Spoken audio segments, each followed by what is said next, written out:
Alright guys, I asked you on Instagram what healthy holiday coffee drink you wanted to see me recreate and make it so that, it's a healthy, fat-burning coffee. And I'm looking at the results right now. So I asked gingerbread latte, peppermint mocha, or dirty chai latte or eggnog latte. Let's see, drum roll please. It looks like dirty chai latte is gonna be the winner. So I'm going to be making a dirty chai latte keto coffee version so that you guys can enjoy this during the holiday and make this at home too. All right, so let's get started. For those of you guys who don't know who I am, I'm Autumn and I'm a certified clinical nutritionist, and I love everything health and wellness and food and sports nutrition. So if that's what you're interested in, give my channel subscribe. Come out with new videos every Tuesday and Thursday, so you can always have the latest information. Otherwise, if you've been here for a while, hey, what's up my AEM peeps? Let's make some keto dirty chai latte right now, shall we? Okay, so I have my hot water boiling. I've already pre-ground some coffee, as you can see. I use a mold-free, toxin-free coffee so that it doesn't spike my anxiety. Most of you know my history of anxiety and how it was pretty severe for a while. And one of the biggest changes that I found that did really well for me with decreasing my anxiety was actually switching over to mold-free coffee. Now I use this brand called Purity, and I have I believe it's a 30% off discount code, so you can check that in my description. I'll have that down there, but it's the only coffee that I can have now. If I'm like out of town and I try a different type of coffee, I always end up getting severe anxiety after. And I really go in the details on why this happens with the mold toxins in, I believe in just the regular how to make a keto coffee video. So I'll have that link down below as well, especially if you suffer from severe anxiety or anxiety in general. Switching over your coffee to mold-free coffee is really important to help reduce your anxiety. Since this is a dirty chai latte, we have to add in the chai ingredients. So I have a black tea that's been brewed, but we also have to make the coffee taste like the chai. So I have a combination. It's not gonna be the prettiest thing right now. Looks a little gross in here.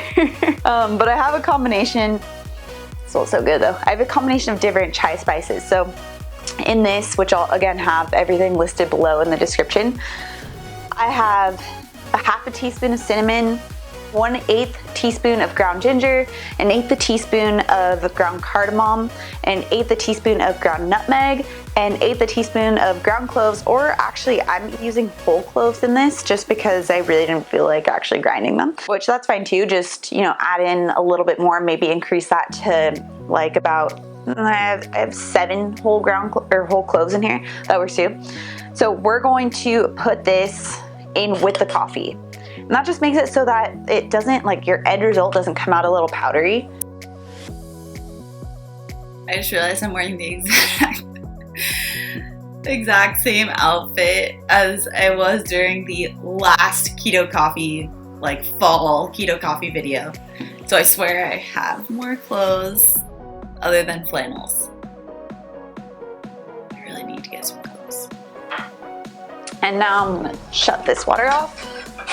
Get this, oh my gosh, angry water. It's dangerous. I'm just gonna fill this up part way because we won't need it all because we also have the tea. Okay, set the timer, 8 minutes. And I always put the cap on as well. It just helps to keep the heat in so your coffee doesn't get cold. So we're going, oh my gosh, I can already smell it. We're gonna let that brew. Now, let's get the blender part going. So in any type of keto coffee, you always want to have a healthy source of fat.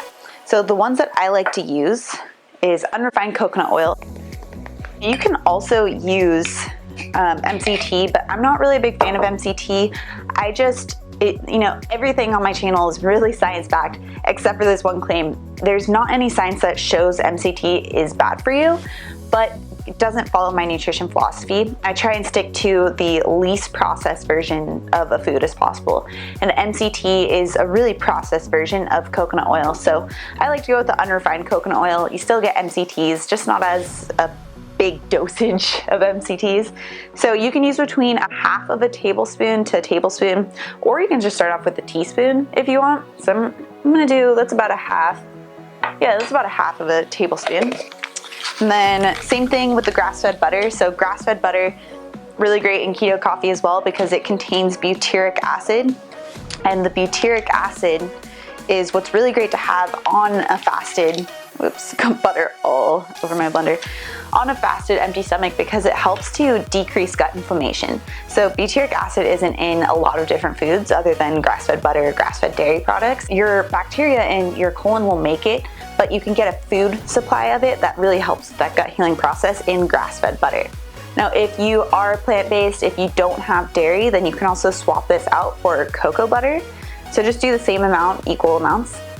Now I'm putting in, same thing, about half a tablespoon to a full tablespoon. Again, you can also start with a single tablespoon if you want. I'll change up the amount of healthy fats I use each time I have it, just depending on my hunger level. So really just base this off of how you feel each day, especially if you're following the intermittent fasting program, the 21-day intermittent fasting program that I have linked below as well.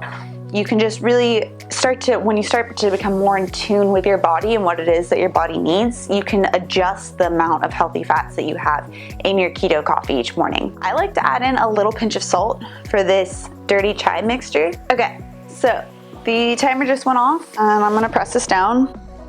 Oh, it smells so good. Now, I use a French press because I love my French press. I just think it makes the best tasting coffee. It also helps to retain the most antioxidants. So that's why I prefer it. But you can use like a regular coffee maker if that works best for you. And just so you know, this is not my normal French press. This is my normal French press. So now I'm going to add in the black tea. So I forgot to mention, it's about 5 ounces of each, but you can also just add more or less liquid as you want. Now we gotta blend it. So this is where all the frothy magic happens. That froth. My favorite part. You get the more froth, the hotter your coffee is, and also for how long you blend it. So I like to start it on low and then put it to medium and then high. Do it for about 10 to 20 seconds at each one. That helps to make it so it doesn't splash everywhere and waste all your coffee. It also makes it so that you can get that nice like froth, which we're all obsessed with. Whoa, oh my God. Oh my God, it smells so good. Okay, so I have my little cup here and I'm gonna pour this up. Oh my gosh, it smells so good. Don't spill, don't spill, don't spill, don't spill. Okay, just because I'm fancy, I'm going to top this with a little bit more cinnamon. Oh, a coffee selfie. Okay, now that I'm done being so extra, let's try it. This is insane. Like, yep, yeah, this is insane. This is so good. Wow. Oh, it's like, it's so frothy. I probably have like a froth. Actually, let's see if we can get a froth mustache. And cinnamon. It is amazing. And what's really cool about this, there's no sugar in this. There's none. The average sugar in a regular dirty chai latte that you get from, you know, most popular coffee shops that are all across America and pretty much the world at this point, has about 41 grams of sugar. And this has 0. And it tastes amazing. Now, if you wanted to add a little bit of sweetener to this, what I recommend is using something like stevia. Stevia won't break your fast, especially for intermittent fasting, if that's what you're concerned about. I wouldn't use it regularly, just because there's still some people who do get some gut reaction to it where there's a little bit of gut distress. So if you are using stevia, just check in with your body, see how it is that it makes you feel, but definitely don't use any artificial sweeteners.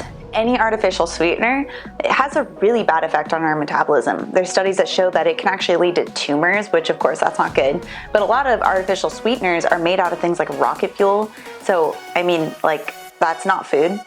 So in general, I like to go by the rule of if it's food, then eat it. But if it's not, then don't. But if you are also doing intermittent fasting, make sure that you don't add any other type of sweetener other than stevia. In my opinion, this is not needed. If you've never tried a keto coffee before and you're concerned that it's not going to be sweet enough, just try it at least once or twice to just give it a chance. I promise you, you probably won't need the sugar in the first place because it is so frothy and delicious. So definitely, even though it's a natural sugar, don't put it in something like maple syrup or honey, because especially if you're in a fasted state, that will break your fast. And pairing simple sugars like that with the healthy fats just isn't necessarily a good idea. I go into this a lot in the Intermittent Fasting 101 workshop that you can check out, again, link below. I also have a whole playlist of everything, like Intermittent Fasting 101, all the videos you need to watch if you are first getting into intermittent fasting, because there's definitely right ways to do it and there's wrong ways to do it. Don't want to just eat whatever you want during that period, or else that can really mess up your hormones, and I've seen that happen before. Let me know if you're going to give this keto dirty chai latte a try by giving my video a thumbs up. Make sure that you subscribe to my channel as well, because I do come out with new videos every Tuesday and Thursday. Got a lot of fun, really exciting things that I'm planning for the next couple months. So make sure that you subscribe so you get notified every time that I put up a new video. Thank you guys for watching. Hang out with me in my kitchen as I experiment with yet another amazing version of the keto coffee. Alright guys, I'm gonna go sip on this. I'll see you guys in the next video. Bye.